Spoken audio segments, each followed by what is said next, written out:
Nesargi police station ವ್ಯಾಪ್ತಿಯಲ್ಲಿ March 30ನೇ ತಾರೀಕು 2026 March 30ನೇ ತಾರೀಕು ಒಂದು ಸಿದ್ದೇಶ್ವರ ಜಾತ್ರೆ ಒಂದು ನಡೀತಾ ಇತ್ತು. ಸುಮಾರು ರಾತ್ರಿ ಒಂದು 11:30 ಗಂಟೆ ಸಂದರ್ಭದಲ್ಲಿ ಒಂದು ಕೊಲೆ ಪ್ರಕರಣ ದಾಖಲಾಗಿದೆ.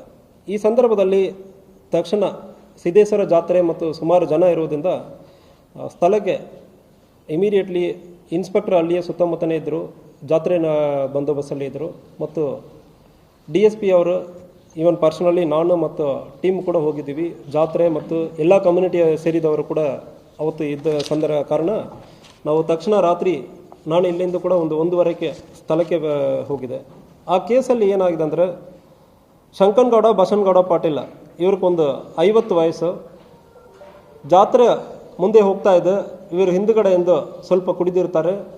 ಒಬ್ಬರ ಮನೆ ಮುಂಚೆ ಈಗ ಆರೋಪಿಗಳು ಯಾರ್ಯಾರಿದೋ ಅವ್ರ ಮನೆ ಮುಂಚೆ ಇವರು ಹೋಗಿ ಸುಮಾರು ಟೈಮ್ ಡಾನ್ಸ್ ಆಡಿಕೊಂಡಿರೋದು ಕಂಡು ಬಂದಿರ್ತದೆ. ಸೊ ಈ ಎರಡು ಮನೆಗೆ ಶಂಕನಗೌಡ ಪಾಟೀಲ್ಗೂ ಮತ್ತು ಮುದುಕಪ್ಪ ಅಂದರೆ ಇನ್ನೊಬ್ಬರು ಅವ್ರ ಮನೆ ಮುಂಚೆ ಇದು ಘಟನೆ ಆಗಿದೆ. ಈ ಮುದುಕಪ್ಪಕ್ಕೂ ಶಂಕನಗೌಡ ಪಾಟೀಲ್ಗೂ ಪೊಲಿಟಿಕಲ್ ರೈವಲರಿ ಸ್ವಲ್ಪ ಇದೆ. ಶಂಕನಗೌಡ ಪಾಟೀಲ್ ಅವರ ಸಹೋದರರು ಒಬ್ಬರು ಎಕ್ಸ್ ಚೇರ್ಮನ್ ಆಗಿರ್ತಾರೆ. ಈಗ ಮುದುಕಪ್ಪ ಅವನ ಹೆಂಡತಿ ಕೂಡ ಪಂಚಾಯತ್ ಪ್ರೆಸಿಡೆಂಟ್ ಆಗಿರ್ತಾರೆ.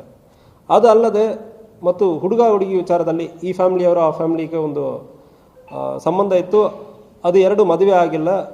ಆ ವೈಮನ್ಸು ಕೂಡ ಈ ಎರಡು ಫ್ಯಾಮಿಲಿಗೆ ಕೂಡ ಇತ್ತು.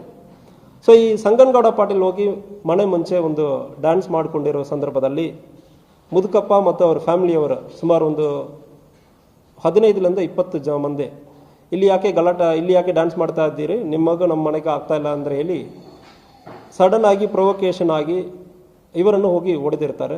ಆ ಸಂದರ್ಭದಲ್ಲಿ ಕೊಡ್ಲಿ ಮತ್ತು ಕಟ್ಟಿಗೆ, ಚೈನ್, ಸೈಕಲ್ ಚೈನ್ ಥರ ಇರುವ ಚೈನ್ ಇದೆಲ್ಲ ತೊಗೊಂಡೋಗಿ ಸಿವಿಯರ್ ಆಗಿ ಅಸಾಲ್ಟ್ ಮಾಡಿರ್ತಾರೆ.